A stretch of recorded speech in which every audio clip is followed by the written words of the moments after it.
Hi, let's have a look at calling up a curves adjustment layer here in Photoshop. We go down to this little half black and white circle at the bottom here and click on that. You can see there we can just call it the curves. That'll drop it in as an adjustment layer. You can mouse down it and drag it out into your image area. You can make it small if you want to. I'd prefer to keep it larger. And we've got lots of different things in here which we're going to talk about and go through. Let's just click off that and go into something else.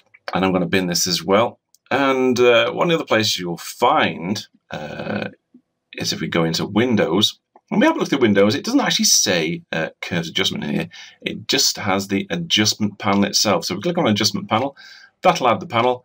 You can actually mouse down on that and hold it there. Where the little blue line appears, just release it, and that'll put it in its own tab there. You can move these around, of course. You can just mouse down, hold on the tab, pull it up and down. Same again. Just mouse down on that, drag it up, and see where the blue line is again. Release it, and it'll put it up there. So it's all flexible. You can move it around if you want to. And if we click on the adjustment, that'll bring the curves dialog there. We'll bring up the curves adjustment. Let's just take it out into the image area so it's a bit clearer to see. Let's move it up to here. Let's put it back in again. As you can see, totally flexible. Bring it out, put it back in. Do with it what you want. So we're going to have a look at this. This is curves, and it says straight away it's in default. Nothing's really happening. We've got the hand adjustment tool here. If we just move that tool across, we're going to click on it in a moment. You can see there the point is moving up and down this straight graph line. We've also got a black, midtones, and a white point we can select with these eyedroppers here. So if we just go down here to find a mid-grey, something around about there, click on that. That'll set a mid-grey point. And again, a white point. We're looking here. That's very white in there. So we'll just click on that. And that's set 3 points. That's sort of, I'm defining here with the curves. And I'll switch it off there just so you can see what you've done. A shadow, a mid-tone, and a highlight point within the image. You can also switch off what's happening with this little eye icon here. Switch it back on again so you can see what you're doing. And you see there we've gone in the RG and the B curves. We can actually go and have a look and see what we've done. You can see by just using these eyedroppers, that's moved that up there on the red curve. Again, on the green, it's brought down those highlights a bit there and decide what your white point is. It's driven all the things onto the right-hand side of that into white, and it's driven everything to the left-hand side of that black point into black. Now, if we just hover over this, this is a reset to the adjustment panel. So we just hover over the little thing and it'll reset everything back to how it came in. So there's a default again. There are presets in here. It comes loaded in with presets and you can have a go with those. You can see below where the blue line is. I've got my own presets in there. I'm going to choose this one. This is just medium contrast. And you can see there it's only affecting the composite RGB. It's not affecting the red, the green, or the blue. And we can actually play with this. Once it's the preset's loaded, we can go into it and adjust it to taste. So you can just mouse down on those points. As soon as you do that, of course, it stops being a preset. It goes into a custom graph. And we can take those points out, mouse down it, drag them away. We can also use the slides at the bottom here. This is your white point. So anything to the right of that now is being driven into white. As your black point, anything to the left is now driven towards black. So you're taking a whole chunk of tones out there and driving them into black. You see there we've got the flexibility of working with this curve. You just add a point, drag it on. High contrast, high saturation image we've developed now. And all these points are flexible, of course. We can go back in again and choose them. We can just reset it and go back in and play around again. So if you hover over the reset button, it'll reset everything back to default again. So let's go and have a look at one of mine. Let's click on this one. Metal bench. So it just shows you there the RGB composite's not being played with this time. It's the blue curve. So let's go into the blue at the bottom here. And you can see there I've adjusted it by adding a point in the middle and adjusting the black point slightly up. As it's a starting point, I can go into the red channel now. And I can start adding points in. If I want that cross-process look, I can start moving these points around here. It's all flexible. Nothing's fixed, of course. This is a non-destructive adjustment we're doing here. If we wanted to save that, we could actually go into our flyout panel from the side there, go to Save Curves Preset. And we just click on that. It'll bring up a save box, quite a big box. And let's just zoom out a bit. At the bottom here, I'm just going to rename this one, and let's move it up first so you can see what's going on. So I'm going to rename this one, and as you can see, tutorial docs. And that's going to be saved up here. So I'm going to just show you where it's going to be saved. We've got the root of the folders here, and if we just go up, it'll show you it's actually saved in the Adobe Photoshop CS5 in presets in curves. So if you want to find your curves presets, just go and have a look in there. You can delete them if you want to, or you can add to it by just using the flyout menu on the side. So let's rewind that. So we reset the whole thing, and we'll see right at the bottom already is our tutorial docs preset. Either use it as it is, or again we can go into it and look in different color channels, or use the RGB composite and play around with that. We can go back into thread again. We can adjust it, and like before, the custom dialog on the curves comes back in again. It stops being our preset, which was tutorial docs, and we can just rewind everything and go back to default. So it's quite easy to navigate around in the curves. You see there, we can go back to tutorial docs again. It's there. It's non-destructive. We're just applying this as an instruction to the image. We're not actually changing the structure of our docs image at all. So quite flexible. Just play around, of course, and just add points, drag them up and down. Okay, back into curves really again, and where we left off. One thing we didn't look at was the dialog box here, the curves adjustment dialog box, is the auto button. So just click on auto. Auto will do its best to work out what is the optimum exposure and how your image should look. You see there it's worked in the RG and the B.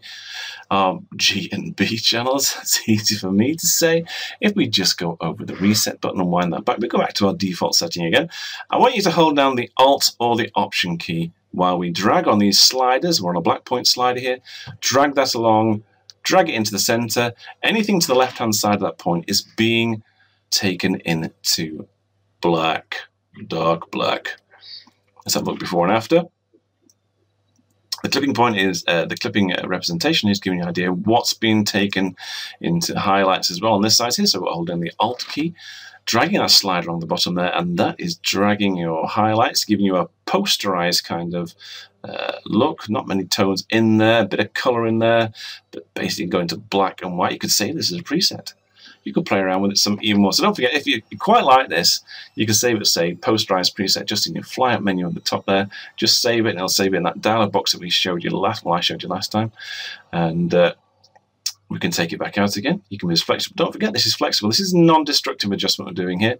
You can just mouse hold the Alt key and mouse down, and that'll take it back. And you can see there are points that are clipping in here. And those are the shadow detail, lack of detail. If we go into a blue channel, we can do the same thing again.